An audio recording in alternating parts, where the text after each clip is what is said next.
Hello, it's been a while, folks. Welcome to Pop Culture Therapy. I'm Vet Nebula. I'm Cruellica Kain, and thank you for sticking with us. I know it's been probably about 3-4 weeks, but the month of September had been extremely crazy, so apologies for not getting something out sooner, but we thought since this is the month of Halloween, even though I celebrate Halloween all year round. Pretty much year round.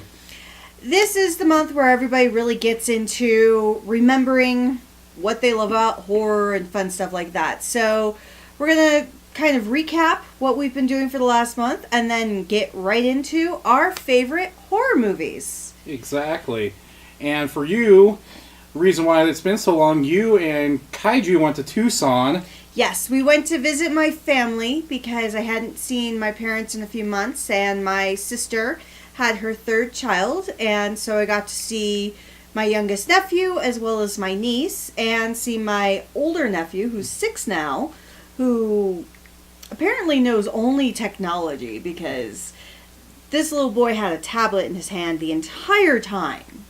And the things he could do with the tablet, I'm like, wow. Probably more than what we actually are able to do on it at times. I know, it was kind of scary and a little disturbing at the same time. Outside of that, I know I've been finishing up Furuba, or Fruits Basket Season 1, which ended at episode 25. Yes, I need to finish catching up on that. I am about at episode 20, but I've enjoyed what they've done with this in this remake.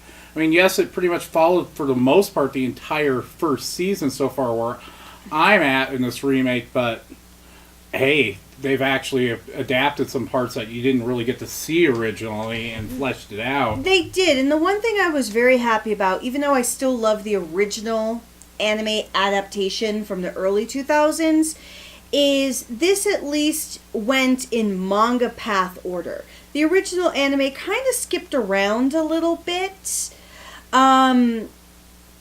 adapting a few things that were in later volumes into earlier volumes. Not too late, but I would say probably like manga volume 7, 8 type of thing based on where they're at the time.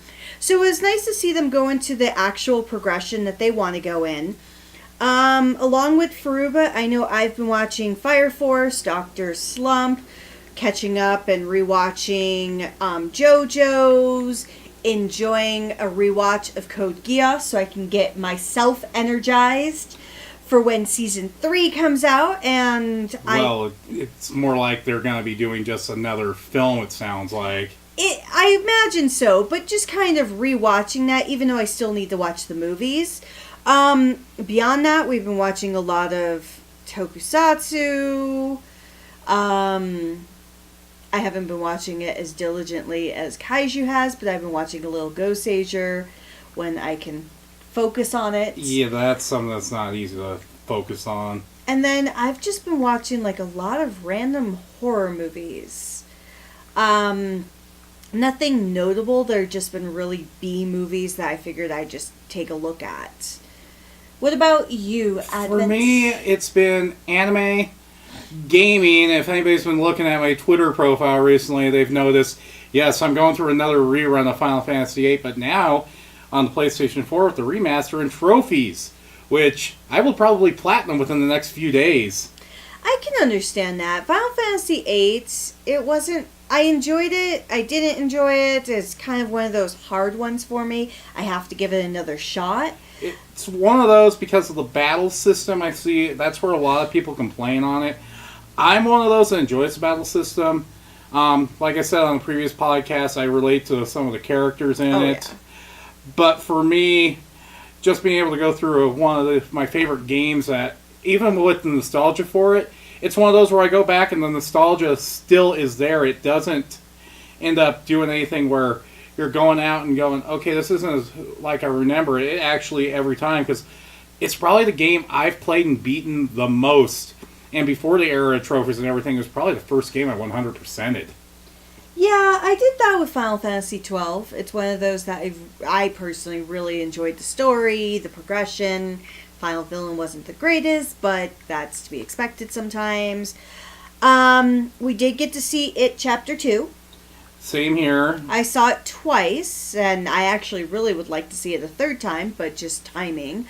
It's one of those where when I watch it again, I kind of want to watch the two together. Yes. And then I hope the director, because he said he wants to do a master cut. Yeah, he wants to do a master cut where he cuts the two films together so it goes back and forth like the book does. Yes. The other thing that's been a lot of fun recently is while we were driving to Tucson and driving back, we started listening to the It book, which I've read a few times. It has been admittedly a few years since the last time I read it.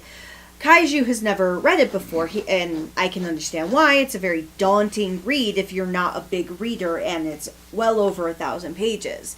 So we've been doing the book on tape. We're right now at the midway, because the hard part when you're having someone read it to you versus reading it yourself is it does take a little bit more time to get through. Yeah. The cool thing, though, is the reader of the book on tape is Steven Weber. Oh, so that's got to be really interesting to listen to. It is fun because even when I tried to read some of it myself, I could not live up to how he does it, because he does try to do additional voices. He tries to be very creative. And Steven Weber, if you've ever seen any of his stuff, he's a great character actor. One of the things I really find funny is this is kind of like the second Stephen King thing he's done, because he played Jack Torrance in the Shining miniseries. So that has been a lot of fun.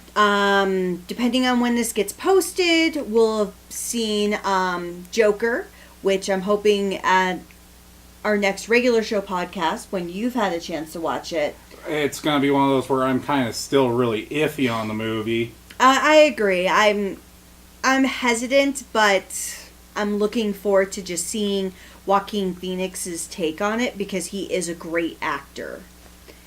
Anything else to catch up on your end? Well, I got to kick off Halloween a day early before October. Got to go see Ghost live. Oh, yes. Which, if you haven't gotten a chance, I mean, some people end up calling like the Nickelback of satanic metal, but I'm a fan of it because I love Swedish black metal. They're kind of a poppy version of Demi Borgir, which I do admit they are, but the theatrics and the show that they put on always has been something I've enjoyed, and I've seen them live 5 times. With actually the first time I got to see them was when they had first started branching out and they were on tour with King Diamond. So you can imagine that was a pretty good way to get introduced to them, by opening for King Diamond. Well, King Diamond is a hell of a band, so I can appreciate that one. And especially a band like Ghost, who was inspired by Alice Cooper and King Diamond, that actually get recognized when they were starting off and get latched onto a tour with King Diamond, and now they're doing arena rock, where King Diamond's still kind of stuck in those mid-level theaters.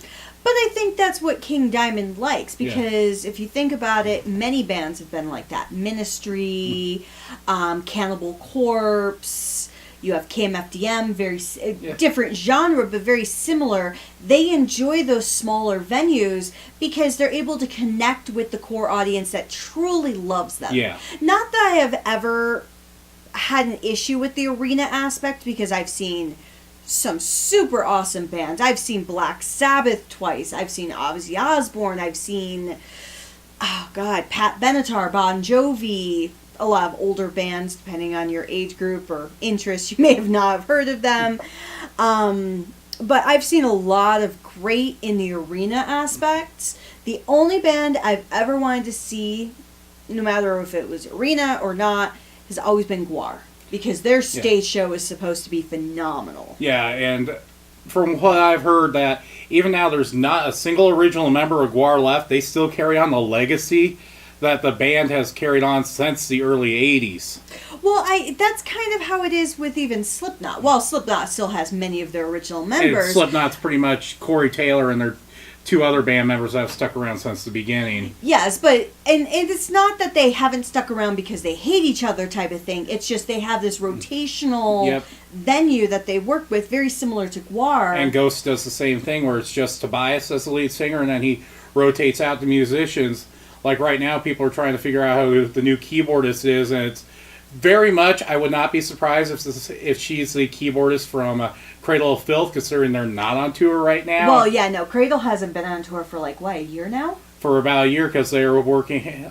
Danny Filth's being a father, and while he's being a father, he's working on the material for the new album, so the members are all on their other projects right now. Which makes sense. I know people gave Marilyn Manson a lot of slack when he got rid of his core bandmates and started going with that recycling. But I think the reason they gave him a lot of flack for Marilyn Manson and the Spooky Kids, which is technically the full title of their band name, is the fact that many of the band members left for negative reasons versus positive, just trying to do new things. And I think he got inspired to do that because Trent Reznor, every album for Nine Inch Nails, is just Trent and his best friend, and then the two of them have the rest of the members kind of rotate in and out. Like right now, Nine Inch Nails, Trent's having his son in the band as one of the guitarists. Well, yeah, because he had Dave Navarro on a few of them. God, he's had so many different musicians.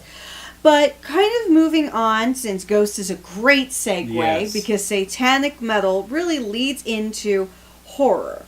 And the reason I say that is, and we'll have to do this to honor one of our favorite genres of music at some point, but satanic horror, or satanic metal, death metal, black metal,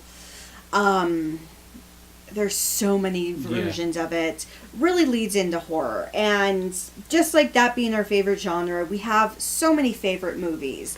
And the one thing I will segue first is this is, for me, my list is based on the movies that I can literally put into the Blu-ray player, turn on television, what have you, and watch at any given time, because I've seen it so many times, it's almost like having a warm blanket. This is by no means considered the best, for me, the best horror movies in existence, and you may be disappointed saying, oh, well, that's not on there, and that's not on there.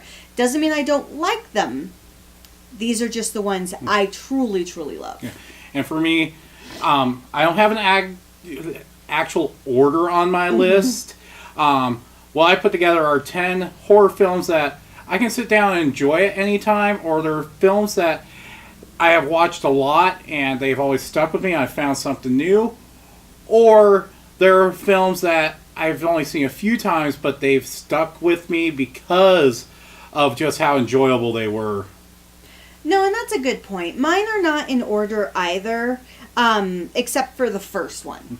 So I'm not going to go from 10 to 1, but the first one I'm going to talk about is my favorite horror movie of all time, which is kind of disturbing when you think about the core competency of it.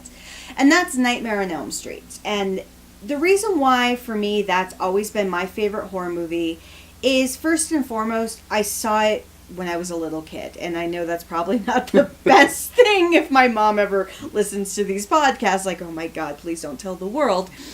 But I had accidentally found this horror movie when I was a little kid.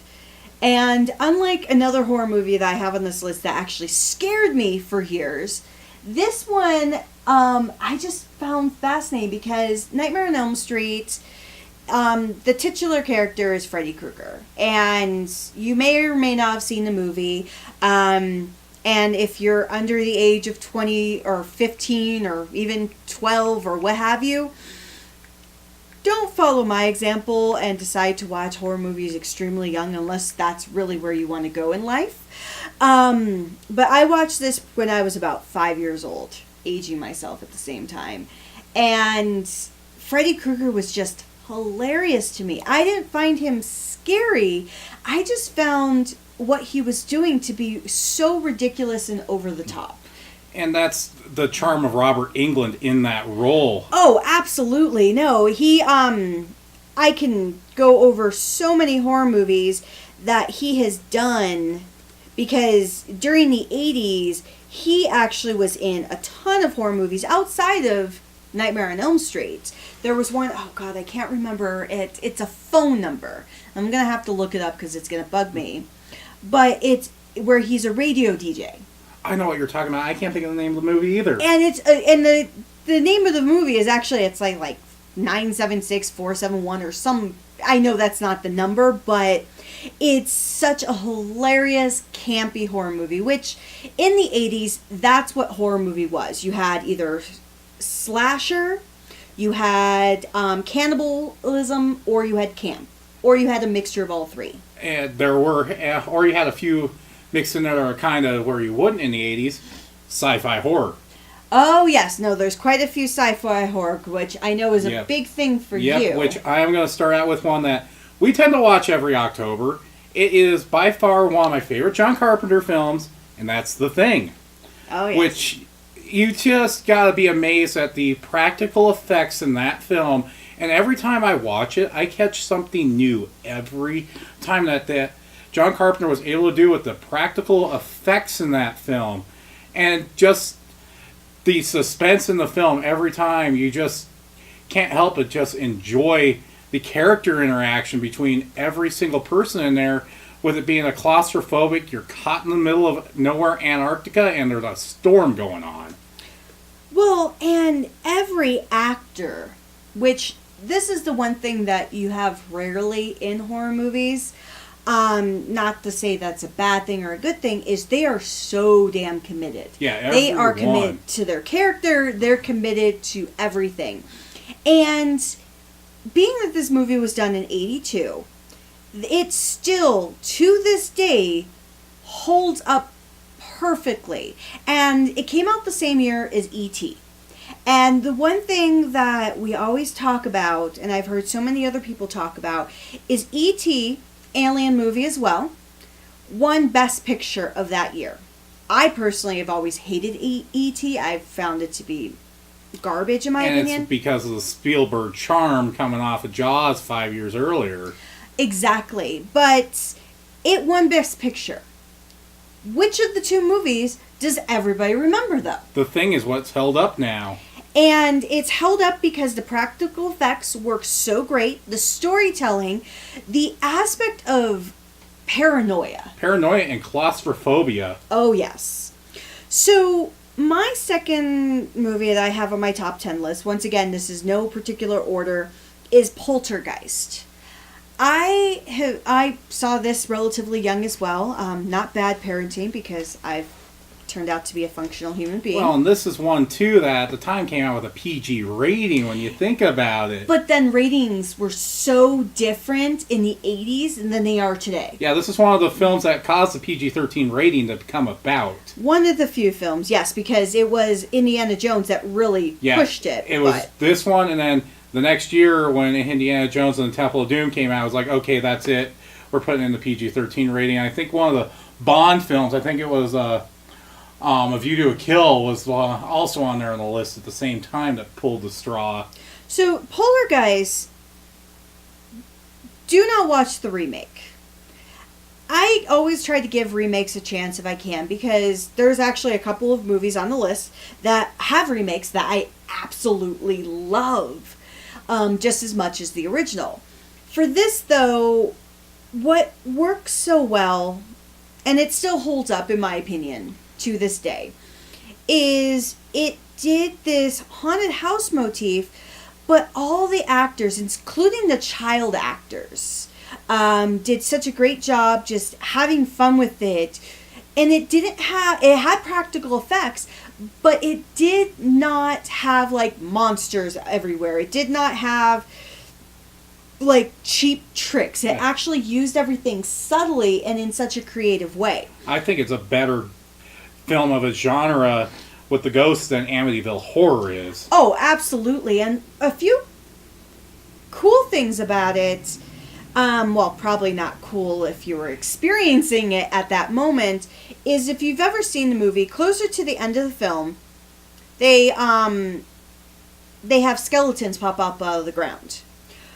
Well, they didn't tell everyone while they're filming, but those were real skeletons, because apparently, which Kaiji Okami now wants to do, you can legally buy corpses. Yeah, you can legally buy a medical accurate skeleton after it's been done and used with on the medical side. And it's an actual person, so it's not... And this is somebody who actually willingly donated their body for this. So you can buy skeletons, and apparently it was cheaper to buy skeletons than it was to get props. So they utilized them and didn't tell the cast until after. The other thing that I've always found fascinating about this movie is this movie was actually cursed. And I know so many people are like, yeah, that's bullshit, what have you. You look at what's happened to the actors after the movie. 3 of the actors are dead. One of the actors got murdered by her boyfriend not long after filming the sequel to this film, which is actually pretty good. The one child actor, the main child actor, she died not long after the 3rd film in the series. The mother in the movie, she had... there are so many issues that came up with this film that people are wondering how it even got made sometimes. And then there is an actual horror film based on the events of the Poltergeist film and what happened to the actors afterwards. And there's a lot of documentaries on it. It's actually kind of fascinating that for such a campy 80s movie, it has a lot of, like, evil background things going on. So what's your second? Speaking of campy, I'm actually throwing the trilogy of films together in there that started in the 80s with the Evil Dead trilogy. Ah, that's on my list as well. Yes. But the Evil Dead trilogy, it's like the first one isn't as campy as 2, and of course Army of Darkness is like the quotable, campy, ultimate early 90s for its time horror film with just Bruce Campbell just knowing, okay, Ash is pretty much a comedic point at this juncture, let's just roll with it, and Sam Raimi seems to feel the same way, but you get kind of a straight-out horror film with the first one, the second one going to that horror comedy, and the third just going balls to the wall horror comedy. Oh, yeah, and what I always found fascinating about the Evil Dead trilogy, which I had on my list, mainly I had Evil Dead 2, but all 3 of them together, because Evil Dead 1 and Evil Dead 2 are technically the same damn film, just refilmed with different characters, different progression, and with Evil Dead 2, there was more mythology, because I believe at that point Raimi and Campbell were like, oh, let's try to do more with this. And then with the TV series, they made it in that there are 2 versions of Ash, the original version from the first Evil Dead, and then the other one, which is Ashy Slashy in the TV show, is the one from the second Evil Dead, which has become pretty interesting. Well, and that's the one thing I love about this particular universe, so to speak, is that both Sam Raimi and Bruce Campbell owned that this was not supposed to be a highbrow horror film. None of them were. And especially when you're watching the original one and the pipe gets destroyed in the cabin, and they ended up using a ton of cow's blood they just got off of a butcher that they had to get. So they were so low budget. I think the first film was filmed for like $150,000. Oh, yeah, all college friends. They were all low budget because you had Sam Raimi's brother Ted in it. You had a bunch of other actors in it that they basically did it for nothing. But they had so much fun. They built friendships. And when you got into the Evil Dead television series, they actually brought back actors and actresses that were in the original series to this to kind of have fun and play minimal parts and things like that. But it was to show that this universe, we love it so much, and the fan base has always eaten up on this. It's just a shame that the final season that was going to be produced never got made. And I know Bruce Campbell has kind of said, you know what, I'm stepping away, because he is the all-time B-movie actor. Yeah. I think he's stepping away just to have fun and kind of chill, because he's worked pretty diligently for a number of years. So another one on my list is The Exorcist. And the reason why it's hard to put it on my list is, one, I do love it. It's a great movie. It has so much kind of creativity with it. And if you read the original novel, The Exorcist, it is also just as creepy as the movie. The reason why it's hard to put it on the list is because there are so many people out there, and I think it's probably because we're so jaded by so many other horror movies that have gone to another level, that have taken elements of Exorcist and used it in their own, that people don't find it as scary or as innovative as it really was. The Linda Blair, who played Regan in the movie, or Reagan, or however you pronounce it, she had to go through so much shit for her parts. She actually had to go through therapy afterwards, because all of that was practical effect. All of that was her doing it. And the things that they had her do were quite disturbing. And she was very committed to it, almost to the point of being committed. But, and that's the reason why I love this movie. Evil Dead 2, or not Evil Dead 2, Exorcist 2 was okay, but it wasn't that great. Exorcist 3, never watch. But the Exorcist television series, season 1, actually leaves off, or starts off, which you don't know right away, with where Reagan's character is at the end of Exorcist 2. It actually all flows in this long story, and you get to see more of what happened with her fighting against Pazuzu and all of that stuff. Yeah, Exorcist, for me, I don't hold it to the pedestal a lot. I think it was mainly because I did not see The Exorcist for the first time until I was in my mid-20s. Oh, yeah, that does make it challenging. Yeah, so I really could never get into it. Sadly, I have to say, all of these movies I started watching when I was young or early teenager. For me, my next one is one of those where, like you said, originals, and there's been remakes. This is one where it started out, and it was the very first vampire movie Sweden had ever made, and then got remade a few years later here in the U.S. with Let the Right One In and Let Me In. Which, it's a challenge to actually have actors that are in their early teens pull off roles like this, especially when it's about romance and love between child characters, and on top of that, when one is an undead creature being raised by her father, who's trying to make sure she stays protected. I like both of them. It was hard. Yeah. And I do appreciate it. Admittedly, the American version cannot hold it's great. It's phenomenal. But it cannot hold a candle to the Swedish version. Yeah, the Swedish version, just the aspects of what it's touching on, and because it's not really so much the creature that the horror is about, it's the horror of the main protagonist and him growing up with a family who's not really there, and bullies at school that constantly torment him.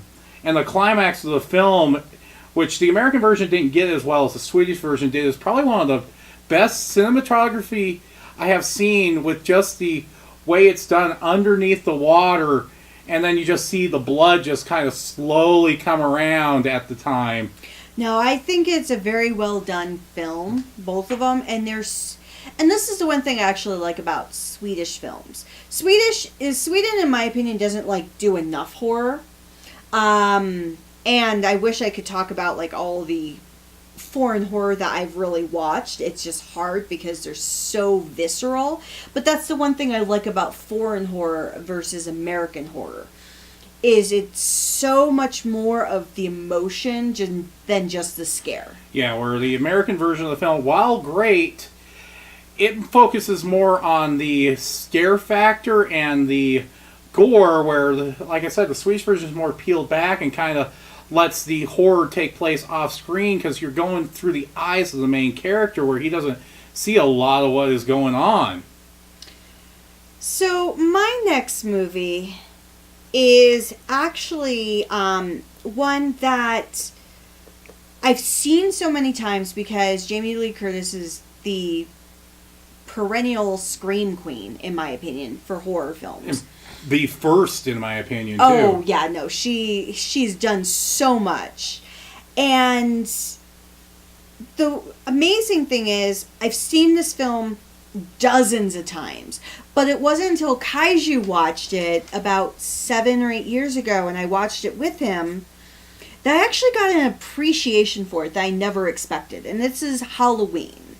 And the reason why I say that is because I've always enjoyed it because it is that babysitter being hunted type story. And I know I'm really dumbing it down, but that's kind of what it was, because we've had, during the 70s, there were a ton of babysitter stalker films. We even had the babysitters and the killers in the house, or Don't Answer the Phone, or so many like that. But it wasn't until I watched it with him where I actually really acknowledged the cinematography of it, the creativity of it, the isolation of how the character of Michael is performed as the boogeyman. You know, the way they held Michael in that film, it's like, is he actually alive? Is he dead? Is he... You just don't know with what Michael is, and the latter films tried to flesh that out. But the first one is just a absolute masterpiece in horror and really did kickstart the slasher genre. It did. It wasn't the first of the slasher because we did have Black Christmas. We did have Psycho. We did have Texas Chainsaw Massacre and things and many other films prior to that. But it was the one that really is what is held in everyone's standard as the first tried and true slasher film. Because even though there were ones before it, this is the one that set the formula that we still have today in the genre. Exactly, because Texas Chainsaw Massacre, the reason why that's not considered the first slasher in true fashion is because of the fact that it actually takes on that cannibalistic element. It's considered the very first of the hillbilly horror movie genre. Oh, yes. So what's your next one? My next one is another sci-fi horror movie, and anybody who had watched Jurassic Park would be looking at this cast list going in, okay, Sam Neill on a roll, alright, I'll check this out. Not realizing they're going into a gory sci-fi horror film in Event Horizon. Sam Neill is a screwed up actor. Yeah, and this film, it's about a stranded crew that's investigating a space station that popped out of a black hole that had been lost for years, and it turns out this space station had gone through the black hole and actually made a trip to hell. So you have satanic panic on a space station, which the characters are seeing their dead lovers, people they knew in the past that have been in hell, that actually ended up with their souls trapped on the ship, now hunting them to drag them to hell with them. Oh, it's so dark. It's so chaotic. And it really didn't get the appreciation when it first came out. Oh, no. Nobody thought it was like, oh my god, this is such a great movie. People are like, oh, this is just a cash and grab horror movie. Especially when you looked at the cast, because in 1995, a lot of these actors in the film, like Sam Neill, Lawrence Fishburne, were coming off some other films that they were just getting known for as big stars, and then this came out and think, oh, it's just a cash grab horror film that came out in the middle of the summer. Now people are going back and watching like, wow, this actually has some really original ideas. It really did, because it played on the satanic trope that's in horror movies, but it did it in space. Yeah. Which is very rarely done. I can only think of maybe one other horror movie that actually attempted this, but this one probably was the best one that I've seen actually do it, and there's been some knockoffs that have come out over the years that filmmakers obviously were inspired by Event Horizon, like Sunspot, but this one's probably the tried and true example of that. Well, Pandorum is supposed to be an unofficial prequel, sequel. It's supposed to be in the same universe as Event Horizon. It doesn't live up to Event Horizon, but if you ever want to see something that kind of is in a very similar vein, because it is, I would also look at Pandorum or Sunspot, because Sunspot is a great film as well. So my next one, and because it is in no particular order, is actually what I consider the first monster movie in space. Because since the 1930s, I'm really going to say, because that's when the craze started with King Kong, we always had monster films, and it's kind of the basis of the channel we're on. Godzilla, he's the pinnacle or the zenith of all monster villains, so to speak.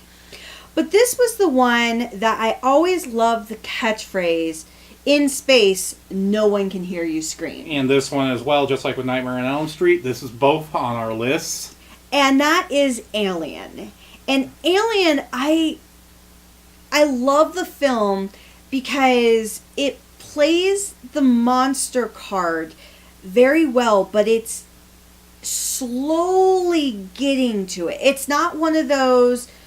It actually, if I had to pick what it was like for me, it's almost like the original Godzilla, where you know the monster exists, or you know the monster is going to exist, but you take a little bit to get to it, and once you do, you're so involved in it. And I'm sorry, when we're going to talk about practical effects compared to today in the movie market with horror movies, with anything, even when you think of the Marvel Cinematic Universe, as much as I love those movies, they cannot do practical effects worth a shit. Yeah, the practical effects of the 70s and 80s, just the way they were done, still hold up today. And I understand doing practical effects is actually extremely expensive in this day and age compared to doing CGI. Because CGI is so much cheaper than it was in the 90s. And you can make CGI, you can still tell it's CGI, but it looks realistic. Exactly. You can make it much more realistic than you could then. However, the one thing that I love about this, but I feel bad for the actor at the same time, is the alien is an actual person in a suit. Yeah. But with how small and scrawny and skeletal-like it is, you would not believe there is a human being who can be that tall, that thin, that scrawny, to fit in a suit that's basically as claustrophobic as being in a small box. Yes. If you ever seen the documentary that they put out, and it's not just the original one, but even Aliens, they had to find actors that were about 6'3" and taller and had a certain build for these suits. They did, and they had to be very comfortable, and they had to be able to move themselves in ways that were not natural to human. And it actually kind of reminds me, and I'm going to reference a modern movie, a completely different genre, Conjuring 2. When they have the Thin Man, I think he's called. Yeah, the Thin Man. The guy that's an actual person, that's not CGI, that is in that costume going to attack the little boy in Conjuring 2.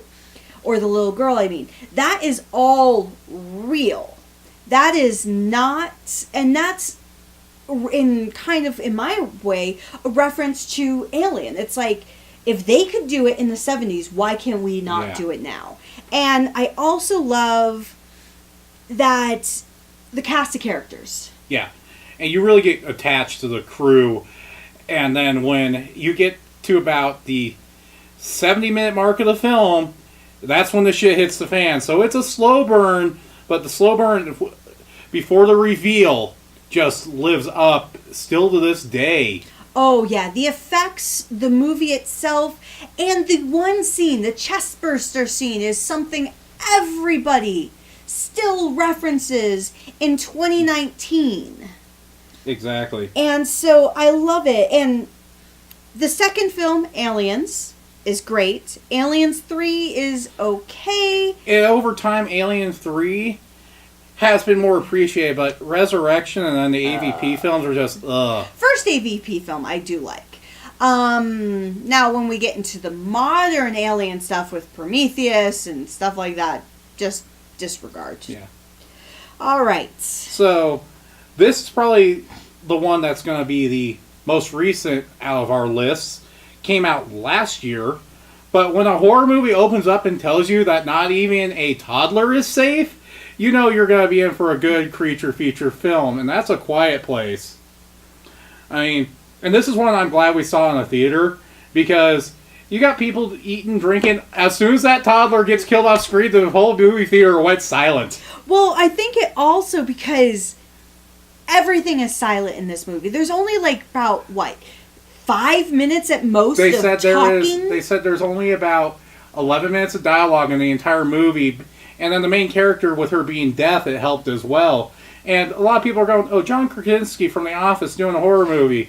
How can that go? Well, him and his wife Emily Blunt knocked the ball out of the park with this one. It's kind of like Jordan Peele. They proved that, and Kaiji Okami actually said this. He's like, the only people that you could actually see understanding horror because of how challenging it is are comedians. Yeah. Because comedy, it's so hard because you need to find ways to get those legitimate laughs. Same thing with horror. You need to find ways to create that legitimate tension, fear, scares, which only comedians could truly understand. Yeah, because they have to be up on stage performing in front of people, and with as nerve-wracking as that can be, they get that because then that's mindset itself is being in a horror situation. Oh yes, and The Quiet Place was beautifully done, and the fact that they actually got a real it sounds terrible to say it like this, a real actress who was fully deaf to help give legitimacy to it is great. And that's something I'm really giving Hollywood a lot of credit for these days, because they're bringing in actors and actresses that have handicaps or have disabilities of some sort, and they're allowing them, and not allowing them, that's terrible, but they're having them reflect those disabilities in a legitimate way and saying, you know what, this disability does not stop me from being who I am. They're just now starting to get to the point where that should not be a stigma, and it's refreshing to see that now. It is, because I'm actually disappointed because there are so many films in the past, like What's Eating Gilbert Grape, not horror, but Leonardo DiCaprio, which I do have to admit was a fantastic film and he did a great job. He has to play somebody with a severe mental disability because he was supposed to be somebody who was mid to low functioning autistic. He's not autistic, as you can clearly tell. And I thought it was very unfair that they could not find someone, or they did not even take that chance to give someone who is autistic that opportunity. So, the next one I have on my list is kind of similar to yourself earlier, an original and a remake. And this is Night of the Living Dead. George Romero is my hero when it comes to zombie films. He has done so many zombie films and really created the genre. If not for him, there would not be... Yes, we could say there were zombie-esque movies in the past, but they were not technically considered zombie films. Yeah, he set the first standard for the rules that the genre has. And yes, the rules have been altered, and then you have the new takes that have come later on, but they all still follow at least the 4 core concepts that Romero put in place. He's like the Asimov of horror, where you have 3 core rules of zombies that people still find ways to integrate into everything. And I love it, and I find it fascinating. The remake that has Tony Todd. Oh my God, the changes that they made to that film. Especially for it coming out in the early 90s to update it, they found a way to make it work. They did, and it became a social, both are a social commentary, but the 60s version is one on racism, where the modern one has taken a lot of the political strife we were having from the 80s and the early 90s at the time. Well, exactly. And I think that was the one thing I really loved about the original when it came out in 68, because as much as we want to say after the civil rights movement, everything got better for racism, obviously we're well aware that it didn't.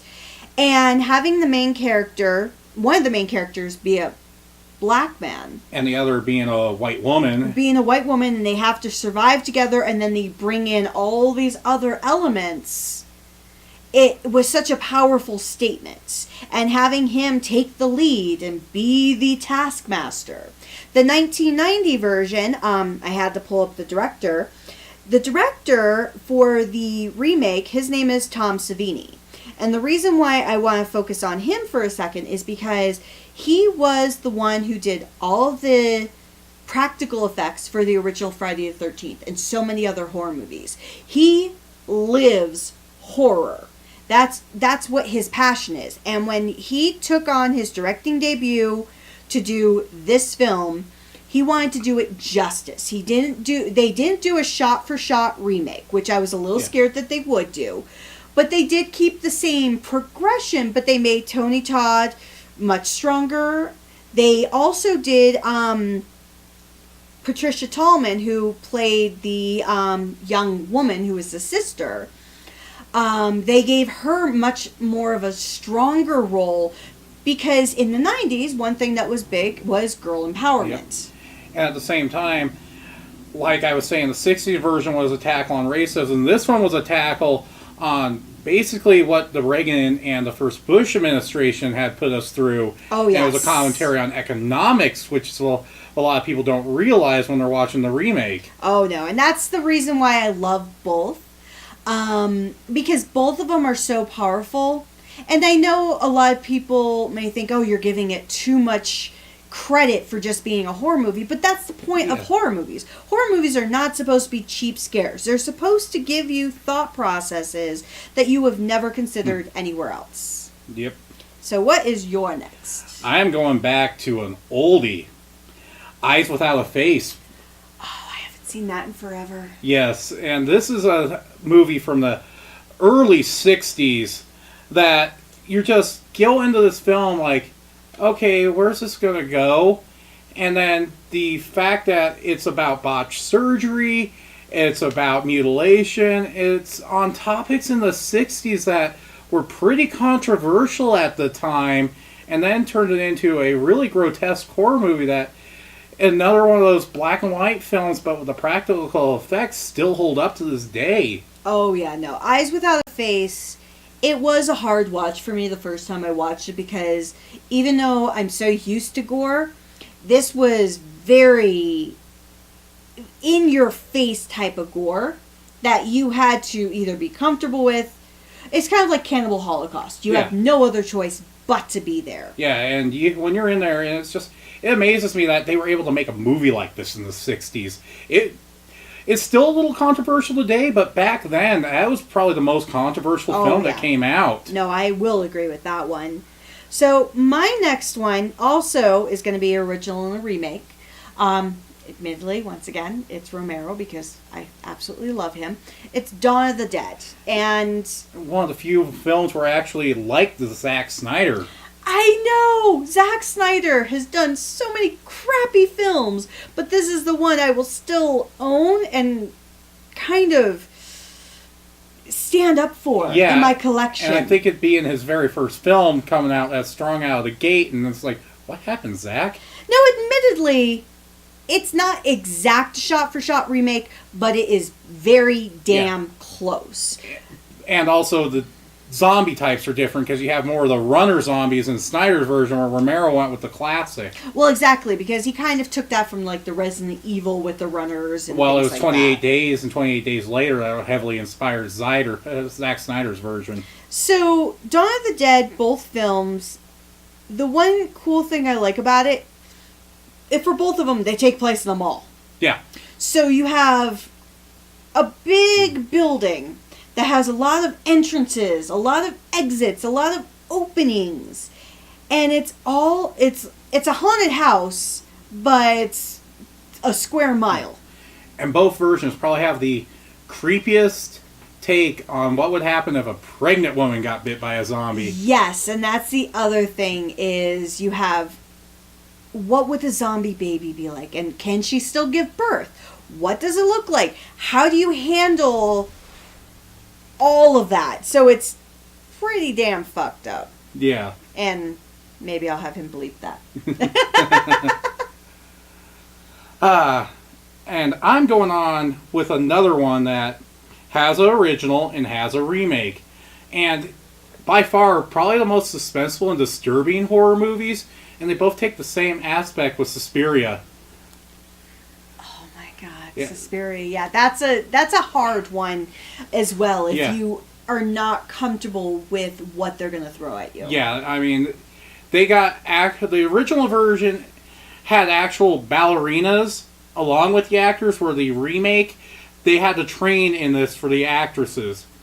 But both versions have the same core concept, even though there is a vast difference in some of the ways the storytelling goes. But I don't want to spoil anything on these two for anybody who's never seen them. But it's films that you need to go into with a very open mind on this. Because if you don't, and actually don't pay attention to the cinematography, you're going to miss a lot of what the point of these horror movies are. Well, exactly, because it plays around with your comfort. It plays around with your paranoia. It plays around with your mind. Because the cinematography is done in such a subtle way that kind of, I think Jordan Peele has definitely hearkened to many of the elements that at least the OG Suspiria has done, where you have things in the background that mean nothing to the scene you're watching at that particular moment. But 5 scenes later, that one little thing that you caught a glimpse of makes an impact later. Yeah. And there will be times where you're actually trying to focus on a certain character, and then you realize during a rewatch you weren't supposed to focus on that character. You were supposed to focus on one of the background ones at that time. And it doesn't hold your hand. And that's the one beautiful thing about the film, is it makes you work for it. And that's another thing I love about horror movies. We're down to our final 2.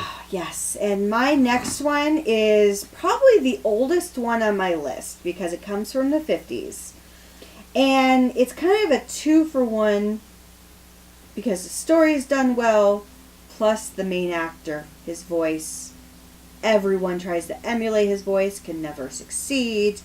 And when they do succeed, it sounds like Brain from Pinky and the Brain. And this is House on Haunted Hill with Vincent Price. Ah, yes, the Vincent Price version. Vincent Price is probably one of the greatest horror actors of his era. He is. Basically, even the bad Vincent Price horror movies are still campy or fun enough that you can enjoy it. And the one thing I love about House on Haunted Hill, for this particular film, because there is a remake of House on Haunted Hill, it's okay. Unlike the other ones that I love the original and remake, I enjoy the remake, but I cannot hold it to the same standard as the original. The original just had so many great actors in it that when they decided to remake it, I can understand why a lot of people were asking why. Yes, the remake did justice, but the original just holds up so well. Well, and the remake goes the supernatural route. House on Haunted Hill is a backstabbing among a backstabbing among a backstabbing. Yes, there are supernatural elements to it, but they use those supernatural elements to actually play with you. They use it as a diversion from what's really going on. Yep. And that's what I find so fantastic about this movie. Is they're like, yeah, people died in this house. Yeah, bad things have happened. Yes, it's a haunted house. But that's not what you're here for. Because every character that has been brought to this place has been brought there for a reason. They don't all know each other or assumptively know each other. They're not all there for kind of like what the remake did, where they're relatives of long lost whatever. Yep. But each character in the original had some sort of connection, however minuscule. There was at least one thing that linked every single character together. And they play with you. Because you'll have someone dead at one scene, you find out they're alive, you find out they're actually going to die. It's one of those movies that anytime you watch it, even if you've seen it 30 times for a film in the 50s, they do practical effects great, they do storytelling great, and you're still on the edge of your seat, even if you know what you're going to have happen. Yep. Going on with some of what I've had with a theme on, I like the suspenseful, really disturbing horror movies, as a lot of people have probably noticed. The next one is Japanese. It was the debut of Tasha Kamike, and this one didn't air in theaters. This one aired on Japanese television when it debuted. It's a film about voyeurism. It's a film about family. And it's a film that just makes you question what's going on at a lot of the time with Visitor Q. Because the family and the one man that's filming all this is a stranger. And it's just... it plays with your mind the whole time. There's no gore in this movie, which makes it one of the more interesting horror movies. It's just one of those twisted mind fucks that you're just going, what the hell am I watching? But when you get to the final twist, and he did it again with Audition, because everything leads up to the final 10 minutes, you're going, okay, I'm going to remember this movie forever. Oh, yeah. No, I know what you're talking about. And what's the title? Visitor Q. Yeah. I've heard of it. I haven't watched it myself, but I heard it's supposed to be really good. Audition was pretty good. But Visitor Q, I don't know what it is with Tasha Miike, was his 3 debut films between Visitor Q, Ichi the Killer, and Audition. But Visitor Q is the one that has stuck with me out of the 3 for still to this day. I think it's because the first time I watched it, we ended up having a horror movie marathon with all 3 of the movies, and this one just kind of latched on to me. And it's probably because I enjoy those suspenseful, really screwed up horror movies. My theme has always been supernatural. I love all horror, except for one part of the genre, but that's okay. But for the most part, I can watch any type of horror and love it. The reason why I didn't go with foreign myself is because there's way too many, and I would butcher the names. Thank you for adding some culture to my heathenistic horror. So, my last horror film scarred me for many, many, many years. And the fact that it's on my top 10 list, that I still watch it all the time, kind of makes me wonder if I'm as functional of an adult as I should be. So this came out in the late 80s. And I was hanging out with my uncle at this time, so kind of aging myself. He wanted to get a movie for movie night that we could both watch. Apparently he did not look at the cover and decided, oh, this is a kid's movie. Let's get this for me and Kelly to watch. Child's Play. Because it had a doll on it. It has to be okay for kids. So, yeah. When I watched it, this was the era where kids had Rainbow Bright dolls.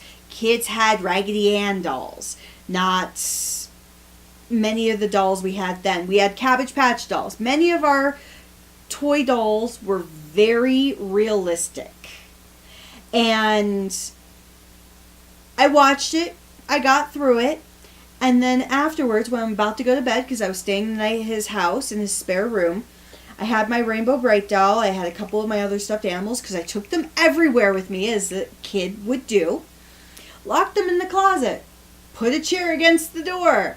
And my mom gets there, and she's like, what in the hell is going on? I'm like, Rainbow Bright's going to kill me. And so I watched the movie a few years later, after that. And since then, it's always been, I think, kind of for me, it was almost like therapeutic to watch it again, so it didn't scare me. But I love Child's Play because it takes the supernatural element of an evil doll, but it's a person. I haven't seen the remake, so I can't say how that holds up being AI versus being a serial killer in a body. But that's the one thing I love about what Dorff did, was when he played Charles Lee Ray as Chucky. He really played this character, and he did such a great job with it. And finding a way to make a doll realistic was perfect. Yeah. It's one of those movies that, as it went along, they just ended up playing up the comedy in the camp. More and more and more. Well, yeah, there were some stinkers in the later sequels, but the last one they did was probably, even though it went straight to video, harken back to a lot of the comedy that the films have been known for. Yes, The Curse of Chucky was good because it actually was a kind of a full circle for the original story of Charles Lee Ray. The Cult of Chucky, just ignore. Even though it does bring back the original actor who played Andy in the original. Yeah. And my final one was on your list as well.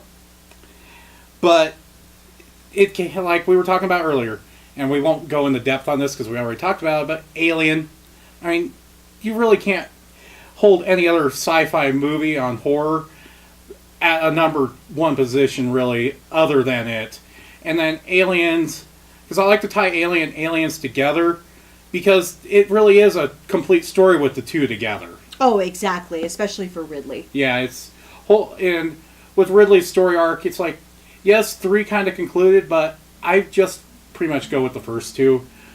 And with that, we have completed our top 10 films in no particular order, like we said, but these are our top horror movies that we enjoy and we can watch at any time. Absolutely. So thank you for joining us, and we will be back next time with our best obscure horror movies, which I think a lot of people forget that since it's such a wide genre, there are a lot of horror movies that you probably have never heard of that are awesome, but are just kind of terrible at the same time. This one's going to not like have a number or say anything. We're just going to go off on some of our most stuck in our brain favorite obscure horror movies.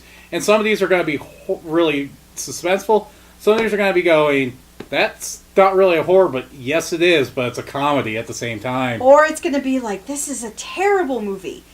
Yes, but terrible movies don't mean that they can't be good movies at the same time. Exactly. It's so bad it's good. Just because they aired on the Sci-Fi Channel doesn't mean that they have to have high quality. We're in there for the camp. Absolutely. So thank you, and we'll look forward to seeing you next time. Bye!